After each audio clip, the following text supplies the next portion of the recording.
Boa noite, está começando mais um Câmara Saúde, que hoje apresenta uma live com o tema AVC, não deixe que seja você. O programa é uma parceria da TV Câmara com o Hospital de Clínicas de Passo Fundo. Fique agora com as falas dos médicos Daniel Lima Varela, coordenador da unidade de AVC do Hospital de Clínicas, e Luciano Bambini Manzato, neurocirurgião e membro titular da Sociedade Brasileira de Neurocirurgia. Olá, seja bem-vindo à nossa live sobre acidente vascular cerebral agudo. A partir de agora, eu, Daniel Lima Varela, e meu colega, Dr. Luciano Manzato, vamos conversar com vocês a respeito de algumas dicas diagnósticas sobre AVC. A gente vai falar da importância do reconhecimento precoce dos sinais e sintomas para que o paciente possa receber um tratamento adequado e realmente ter um desfecho final mais favorável.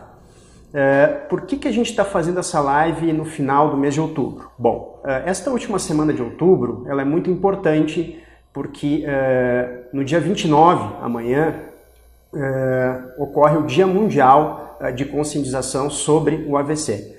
Então a gente tem realizado uma série de programações internas aqui no hospital, respeitando todos os cuidados relativos à segurança, para conscientizar os colaboradores da instituição, as equipes multidisciplinares, e também a gente tem tentado fazer um trabalho com segurança externo para relembrar os principais aspectos relacionados à doença, para que a gente possa realmente oferecer o melhor tratamento disponível. Bom, por que é importante falar sobre acidente vascular cerebral? Primeiro, porque é uma doença epidêmica no Brasil, né? Ocorrem muitos casos e o AVC acaba oscilando entre primeira e segunda causa de mortalidade no nosso país. Isso ocorre nos mais variados países do mundo. Então é a importância de se falar. Para se ter uma ideia, uma das frases utilizadas, um dos chamamentos utilizados na campanha desse ano da World Stroke Organization é que 1 em cada 4 adultos poderá ter um AVC. Então isso é bastante impactante e mostra a importância da gente ter conhecimento a respeito dos principais sinais e sintomas dessa doença. Relativo aos principais fatores de risco relacionados ao AVC, né? A gente começa falando sobre a idade, né? Que indivíduos com mais de 60 anos acabam tendo um risco maior de ocorrência. O hábito do tabagismo também aumenta bastante o risco. Os pacientes portadores de hipertensão arterial sistêmica, especialmente se ela não for devidamente controlada. Pacientes portadores de diabetes mellito também é uma doença que deve ser muito bem controlada. E uma série de outras condições, como a arritmia cardíaca, em especial a fibrilação atrial. Paciente que não realiza a prática regular de atividade física é algo muito importante que deve ser lembrado. Eu acho que eu ficaria especialmente com essas considerações iniciais para lembrá-los da importância de ter um acompanhamento médico regular e de cuidar de todos esses fatores de risco que podem aumentar a ocorrência do AVC. Relativo às principais manifestações clínicas, né? O que vai nos fazer pensar que um conhecido, que um vizinho, que um familiar está tendo um acidente vascular cerebral? Bom, a maioria dos casos está associada à ocorrência de uma alteração de força em um lado do corpo, tá? Então a gente chama isso de hemiparesia, tá? Então o indivíduo vai ficar com dificuldade de movimentar o braço, ou vai ficar com dificuldade de movimentar o membro inferior, ou ambos, e também ele pode apresentar uma paresia na face, né? Ele fica com a boca torta. Uma outra alteração que acaba chamando bastante a atenção e que ocorre com frequência é a alteração da fala. Quer dizer, a pessoa tenta articular a palavra, ela tenta se comunicar, e ela acaba tendo dificuldade nessa articulação, ou muitas vezes ela tenta expressar alguma coisa e a fala não sai. Então isso é outra coisa que chama bastante atenção. Pode ocorrer também vertigem, que é uma sensação de movimento rotatório, especialmente se for uma vertigem aguda e associada com alteração de força ou alteração de sensibilidade também em um lado do corpo. E a gente deve lembrar também alterações da visão, alterações agudas, quer dizer, uma perda da visão, especialmente em um lado também.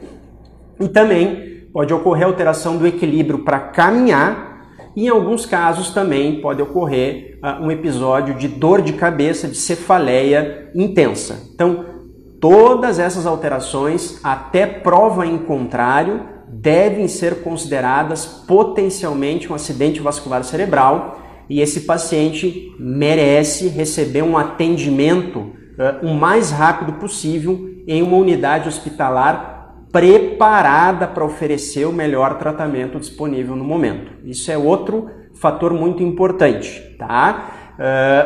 Não deve se ficar em casa esperando para ver se vai melhorar dessas alterações clínicas.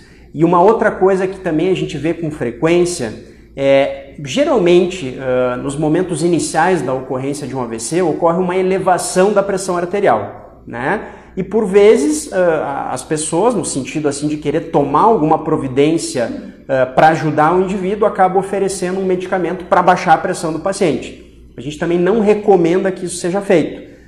E muitas vezes essa alteração ocorre como uma resposta reflexa do nosso organismo para tentar salvar uma parte do cérebro que poderá vir a ser acometida pelo AVC.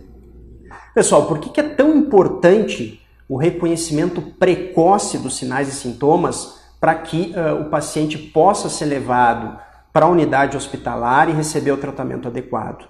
Porque o AVC é uma emergência médica tempo dependente. Então, quanto mais rápido a gente agir, quanto mais rápido a gente oferecer o melhor tratamento disponível, maior é a quantidade de tecido cerebral que a gente vai conseguir salvar e menor será a sequela neurológica que o paciente vai ficar no final. Nos tempos de hoje, a gente quer preservar a função, a gente quer abrir a artéria, recanalizar a artéria que teve seu fluxo interrompido em decorrência do AVC, quer recanalizar ela através da medicação e recuperar a função do indivíduo para devolvê-lo à sociedade em condições de trabalhar, enfim, de levar a vida que levava previamente à ocorrência do AVC.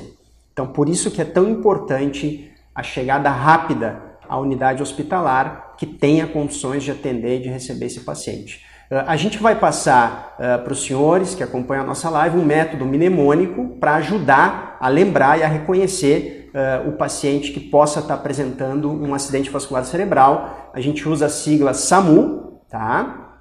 Que é do nosso serviço de atendimento móvel de urgência. Então o S é de sorria, então pedir para o indivíduo dar um sorriso forte para ver se ocorre a simetria desse sorriso, se o paciente está conseguindo movimentar os dois lados do rosto de forma simétrica. A outra letra, que é o A, é no sentido do paciente abraçar. Isso é para testar a força motora nos membros superiores. Tá? Então, no sentido de elevar os braços para ver se não ocorre nenhuma assimetria, se um membro superior não está mais pesado, mais difícil de sustentar. A outra letra, que é o M, que é de música, é no sentido do indivíduo falar alguma coisa, falar uma palavra, pronunciar uma frase, para a gente ver se ele está conseguindo se expressar e articular a palavra de forma correta. E o U está relacionado à urgência, né? Que é para lembrá-los mais uma vez de que deve ser acionado o serviço de atendimento médico de urgência para que esse paciente seja atendido pela equipe pré-hospitalar, receba o manejo inicial, para que essa equipe entre em contato com a unidade hospitalar que irá receber o paciente para que ela possa se preparar previamente, já estar articulada para seguir todos os procedimentos padrões para que esse indivíduo tenha o atendimento o mais rápido possível. Tá? Bom, a partir do momento que são reconhecidos os sinais e sintomas, se pensa na possibilidade de um acidente vascular cerebral, é acionado o serviço de atendimento médico de urgência, esse paciente vai ser removido para a unidade hospitalar, e aqui no Hospital de Clínicas a gente dispõe de uma unidade de AVC devidamente preparada e credenciada pelo Ministério da Saúde como nível máximo, nível 3, para atendimento desses pacientes. Então o paciente vai entrar no hospital, se já estiver a equipe avisada, isso favorece bastante, porque daí ele acaba já sendo acolhido pela equipe de AVC, esse paciente vai realizar uma tomografia computadorizada do encéfalo, esse paciente vai realizar os exames laboratoriais que fazem parte do nosso protocolo, vai realizar um eletrocardiograma para que outras condições, outros diagnósticos diferenciais sejam excluídos, e à medida que todos os critérios de inclusão para tratamento sejam preenchidos e todos os critérios de exclusão para tratamento sejam verificados, esse paciente irá receber o tratamento que a gente chama de tratamento trombolítico. O que consiste esse tratamento? É administrado na veia do paciente um medicamento para tentar dissolver esse coágulo que está ocluindo a artéria. Tá? Se a gente conseguir fazer isso no menor tempo possível, maior é a chance da gente salvar a maior quantidade possível de neurônios. Tá? Existe um conceito muito importante que a gente chama no AVC, que é o conceito de penumbra isquêmica, né? Quando um indivíduo ele começa a apresentar as manifestações iniciais relacionadas ao AVC, especialmente ao AVC isquêmico, começa a ocorrer lá no centro daquela região a morte neuronal.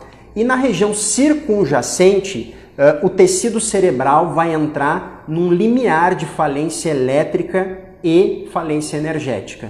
Então, quanto mais rápido a gente agir, maior é a chance da gente salvar esse território circunjacente e desta forma o paciente ficará com, com uma sequela ou com uma alteração de função menor. E esse é o nosso grande objetivo. Tá? Além do tratamento trombolítico, serão realizados uma série de controles, né, como da pressão arterial, da frequência cardíaca, do nível de açúcar no sangue. São tomadas providências para reduzir o risco de complicações hospitalares. Isso também é muito importante para que o paciente não precise ficar internado por muito tempo. E além disso, o atendimento por uma equipe multidisciplinar também é fundamental e está associado a um melhor desfecho. E aqui a gente inclui a equipe de enfermagem, a equipe da fisioterapia, a equipe da fonoaudiologia, da terapia ocupacional, o pessoal da psicologia, o pessoal da radiologia, que vai nos auxiliar a realizar o mais rápido possível o exame de tomografia computadorizada e, quando for o caso, o exame de ressonância. A gente gostaria de citar também o pessoal da recepção do hospital, que acaba tendo um papel fundamental, né, ao também ajudar a gente a reconhecer esses sinais e sintomas, especialmente quando o paciente é trazido por amigos ou pela família, tá? O pessoal da portaria, então todo mundo acaba desempenhando um papel muito importante. Tá? O grande objetivo nosso como equipe de atendimento intra-hospitalar é oferecer um atendimento por fluxograma, organizado, padronizado, para que a gente consiga agir com segurança, da forma mais rápida possível, oferecendo para o paciente o melhor tratamento disponível neste momento. Daqui a pouco o meu colega, o Dr. Luciano, vai falar sobre uma outra terapêutica que em breve pode ser que esteja disponível para os pacientes vítimas de AVC, mas eu acho que o que a gente abordou agora acaba sintetizando assim as principais informações que eu gostaria de passar para os senhores, e depois a gente vai ficar à disposição para responder perguntas, enfim, e para poder conversar assim, com quem tiver interesse. Então, agora eu passo a palavra para o Dr. Luciano Manzato. Meu nome é Luciano Manzato, eu sou neurocirurgião, trabalho na equipe junto aqui com o Dr. Daniel e sou também neuroradiologista intervencionista. Vou explicar um pouquinho para vocês depois aonde que entra essa especialidade no tratamento do AVC, mantendo a linha de raciocínio do Dr. Daniel. Então, vamos continuar falando no AVC isquêmico. Eu gostaria de lembrá-los que não é o único tipo de AVC, tá? Existem 3 tipos de AVC no total. O AVC isquêmico, ele é responsável por cerca de 85% dos casos, né? É o mais prevalente. Depois nós temos o AVC hemorrágico, que é o oposto do AVC isquêmico. O AVC isquêmico acontece porque uma artéria dentro do cérebro ela acaba ocluindo, então o AVC ocorre por uma falta de fluxo sanguíneo. O AVC hemorrágico é o oposto, é quando ocorre uma ruptura arterial dentro do cérebro, né? O AVC hemorrágico, por si só, como a gente chama, é devido à ruptura de pequenos vasos da microcirculação dentro do tecido cerebral. Então o hematoma, o sangramento, a hemorragia realmente é dentro do cérebro. E nós temos um outro tipo que também não deixa de ser um AVC hemorrágico, mas a gente chama e classifica numa terceira categoria, que seriam as hemorragias subaracnoides, tá?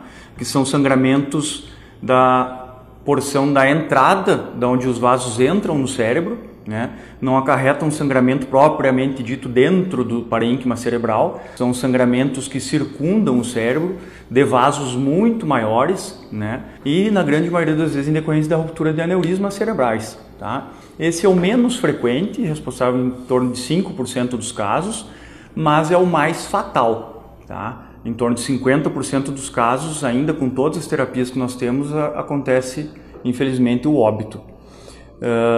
Seguindo na linha do AVC isquêmico, aonde que o neurocirurgião, aonde que o neuroradiologista entra nessa questão do atendimento?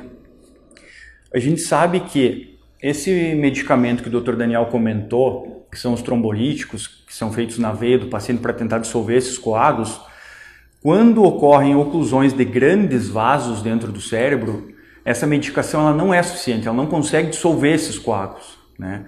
Em torno de 25% das vezes só que a gente consegue diluir esses coágulos com a medicação, mas ainda uma grande parte desses casos acaba ocluindo novamente. Então, nós sabemos hoje, depois de vários estudos, muitos anos avaliando esses pacientes, que nós precisávamos de algum jeito remover esse trombo, remover esse coágulo de dentro do cérebro. E aí que entra a minha especialidade, que é a neuroradiologia intervencionista. É a técnica que permite, através de uma punção radial, ou no punho ou na virilha, da gente subir com um catéter até lá dentro daquela artéria, dentro do cérebro que está entupida, e a gente remover esse coágulo, a gente retirar esse trombo, né? Então, conseguindo desta forma reperfundir a artéria e permitir que o paciente possa evoluir de uma forma mais satisfatória, né? Então nós temos essas duas grandes terapêuticas no AVC isquêmico. A primeira delas é a terapia venosa, que é o trombolítico endovenoso, e nesses casos específicos de oclusão de grandes vasos, então a gente entra com esses mecanismos, tá? Esse tratamento é feito na sala de hemodinâmica, então não é todo hospital que tem, né? Nós precisamos todo de um aparato, precisamos de um material, isso que o Dr. Daniel comentou. Em breve esperamos que a gente tenha à disposição no Serviço Único de Saúde, no Sistema Único de Saúde, esses materiais que infelizmente ainda não estão à disposição, né? Nós temos no SUS apenas a trombólise venosa. A janela para a gente fazer o tratamento arterial, nesses casos, ela é um pouco maior do que o tratamento venoso, até 6, 8 horas, conforme os casos, até mais.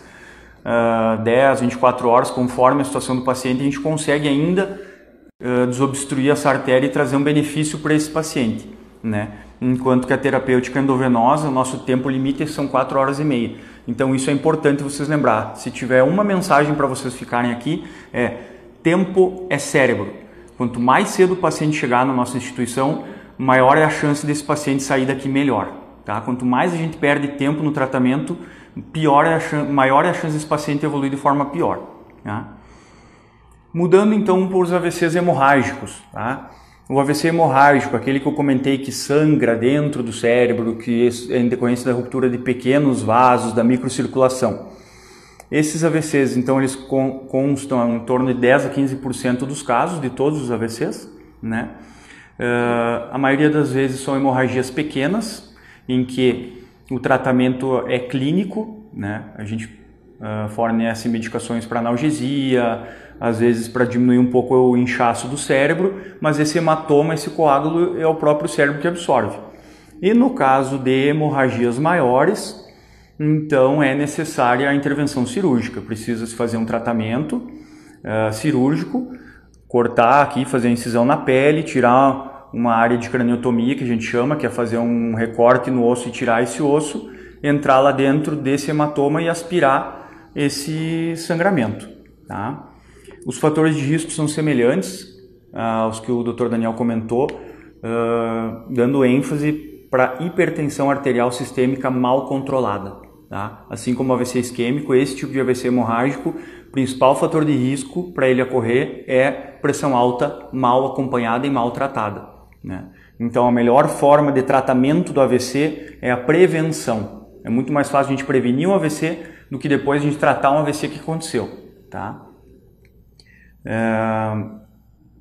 Passando então para os aneurismas, que são responsáveis aí por 5% na totalidade dos AVCs.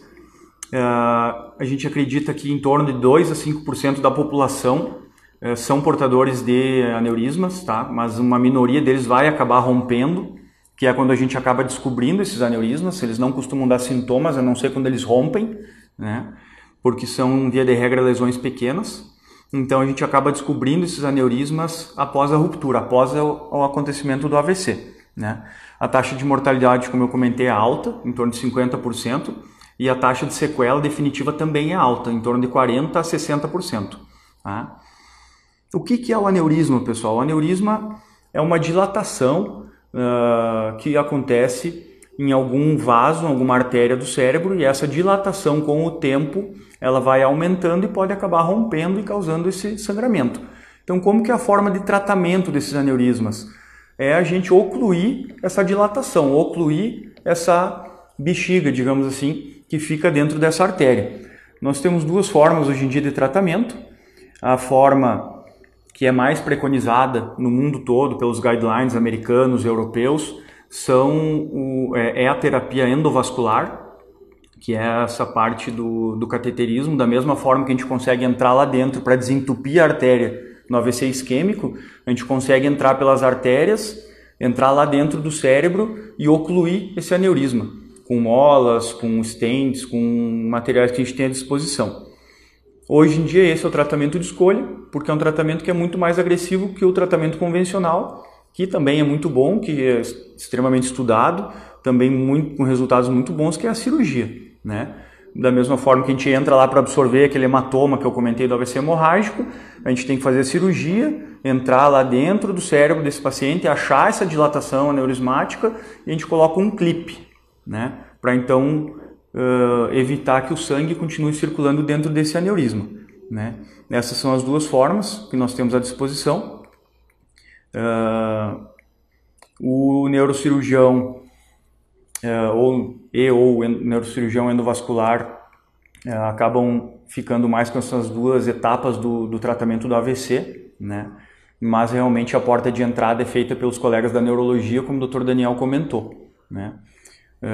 Acho que estamos nos encaminhando aí para quase meia hora de conversa. Gostaria se tivesse alguma pergunta, alguma discussão para a gente responder.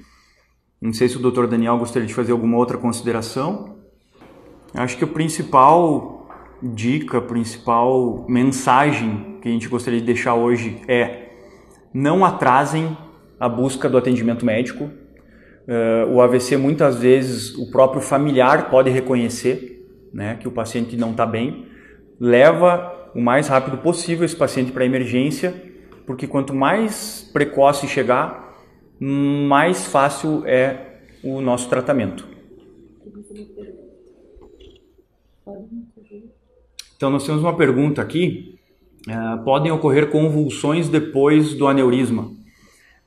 Sim, tá? Tanto o AVC isquêmico, quanto o AVC hemorrágico, quanto essa hemorragia subaracnoide do aneurisma, elas podem acabar determinando crises convulsivas, né? O paciente acaba adquirindo uma doença que a gente chama que é secundária ao insulto inicial ao cérebro, que é a epilepsia, né? Isso pode acontecer, não é em todos os casos, mas isso sim pode ser uma causa, tá?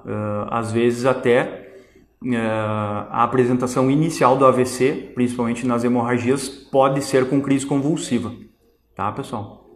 A hereditariedade.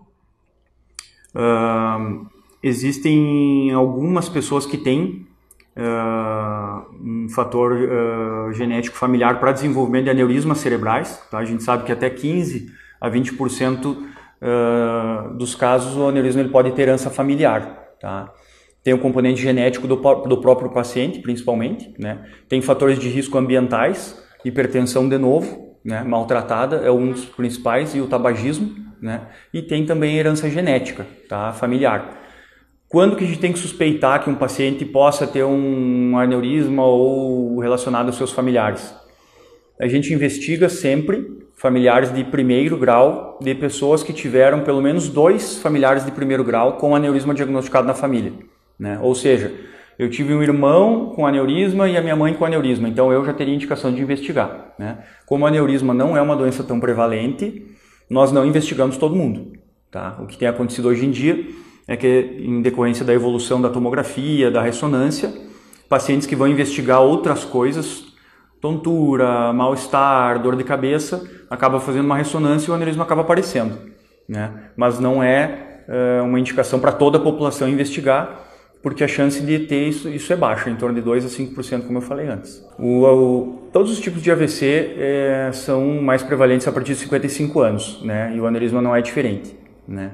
Então, a partir de 55, 60 anos é que as pessoas acabam apresentando esse sangramento e a gente vai acabar descobrindo aneurisma. Não são doenças, nenhuma forma de AVC, via de regra, não são doenças de pacientes jovens. Para deixar uma mensagem, eu acho que o principal tema da campanha desse ano de conscientização sobre AVC parte desse movimento. O que isso quer dizer? A prática regular de atividade física orientada e com liberação do seu médico, ela reduz muito o risco da pessoa ter um acidente vascular cerebral. Nós queremos diminuir, né, essa estatística de 1 em cada 4 indivíduos adultos poder sofrer um AVC. A gente quer que esse risco seja infinitamente menor. E as principais formas da gente reduzir esse risco seriam a prática regular de atividade física, controle adequado, rigoroso da pressão arterial, do diabetes, quando for o caso, ter uma boa alimentação, uma alimentação saudável, uma boa qualidade do sono também é muito importante, e evitar o hábito do tabagismo, tá? Se a gente, eu estava conversando antes da nossa live aqui com o Dr. Luciano, se a gente for elencar um estereótipo para a grande maioria dos pacientes que a gente acaba atendendo aqui, sem sombra de dúvidas, são indivíduos com mais de 60 anos, hipertensos mal controlados, diabéticos mal controlados, sedentários e tabagistas. Então a melhor forma da gente mudar essa realidade, reduzir a incidência e por conseguinte, reduzir a morbidade relacionada ao acidente vascular cerebral, seria tomando esses cuidados, tá? Então, movimente-se, não deixe que você seja um desses pacientes. Gostaria de agradecer a presença de todos aqui na nossa sala virtual. Foi um prazer poder trazer algumas informações, a gente espera poder ter ajudado e a gente tem certeza absoluta que a educação, a troca de informações, a conscientização das pessoas é a melhor forma para reduzir o número de casos e para que, quando ocorrer, esse indivíduo possa receber o melhor tratamento disponível. Tempo é cérebro, movimente-se, reduza o risco de ter AVC. Uma boa noite, muito obrigado pela atenção. Boa noite, pessoal. Obrigado a todos aí pela presença.